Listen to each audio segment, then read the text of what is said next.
Hello, dear colleagues. This is my fifth representation, and my name is Professor Sergey Shityakov. I'm a head of Cheminformatics Research Group at the Infochemistry Scientific Center, ITMO University.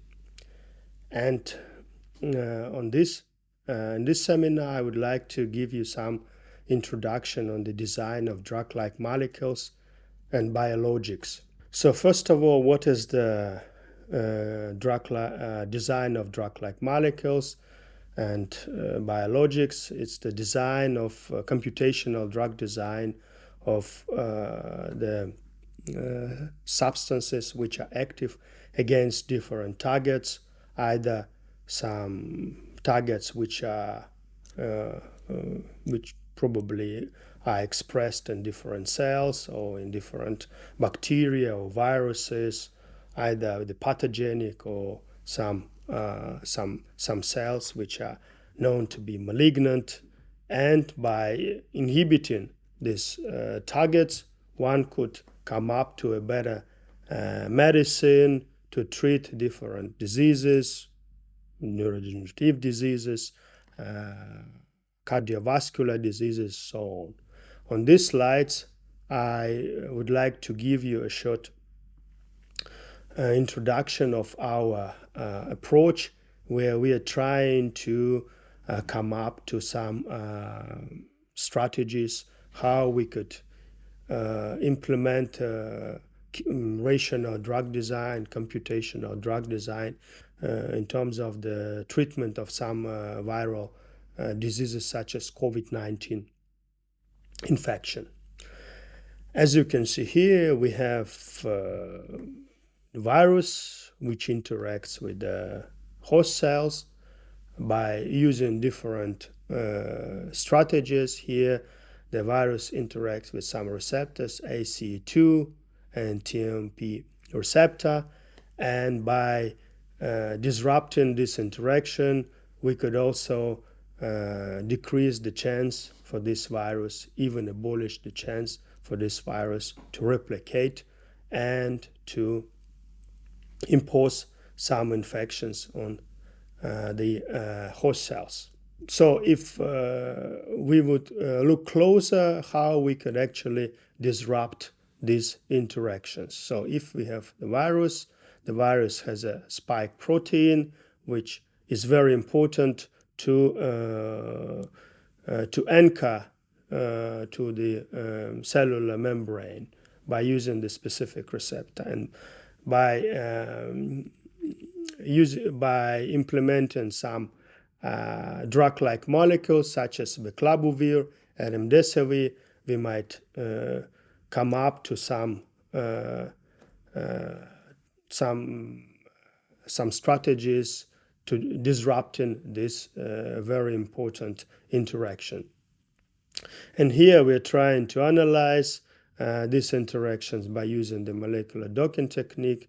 As you can see, first of all, we have to create some kind of a three-dimensional model of the protein using the information about the active sites within this protein and how this active site can be occupied by different substances. And if we will occupy this binding site, there is no interaction of the spike protein with ACE2 receptor, co-receptor, and therefore the virus cannot be replicated within the cells. The idea of the rational drug design and discovery can be also described by using some kind of a funnel screening processes as present on this slide. First of all, we have to do the docking of different protein ligand complexes, either using some viral proteins or the proteins that we could find in human bodies expressed in a different pathological cells, or there might be some cells from bacteria, from different types of cells. And after that, we have to do the selection of different substances, either using some scoring functions for that, or different descriptors.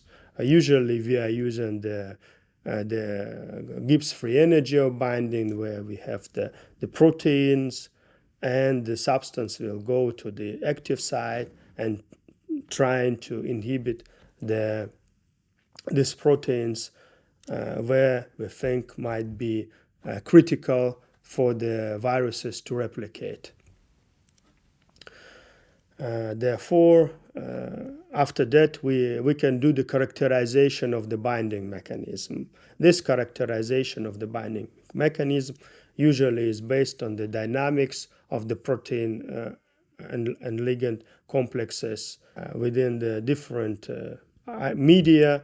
Usually we are using the water for that, and we will use the molecular dynamic simulations to see how the protein ligand complexes are changing their conformation, and by analyzing this conformational change, we could have more information on the affinity and the behavior of the ligand within the protein ligand binding site.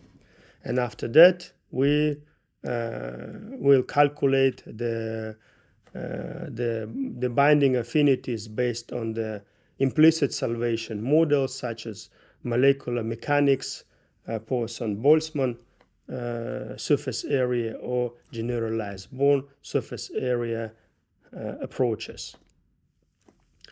Once we have some potent leads, we could either optimize the chemical structure of these potent leads, or we might do the formulation of these potent leads to improve the pharmacokinetics and pharmacodynamics of these drug-like molecules.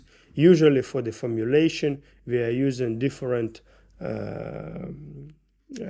oligosaccharides, such as cyclodextrins, where we're trying to analyze the interaction within the binding site of the cyclodextrin and some lipophilic substances, in order to increase the hydrophobicity of these molecular compounds. The other design of biological drugs might include the analysis of different peptides, and here as an example, we have T-peptide as a HIV-1 entry inhibitor. So this peptide is synthetic, and it was discovered in 1986 at the NIH. The peptide T is derivative and as some kind of a DAPTA peptide, and this drug is in the clinical trials, and it can block the binding of the viral strains via the binding to the CCR5 receptor. This peptide is also has shown in several trials to be effective against different variants of HIV and different types of AIDS, such as neuro-AIDS. There are some strategies using T-peptides in association with some other inhibitors to improve its performance in the HIV and AIDS patients suffering from the severe cognitive impairments. This peptide could also be used to in terms of the formulation with different excipients, such as hydrophilic cyclodextrins. And this is all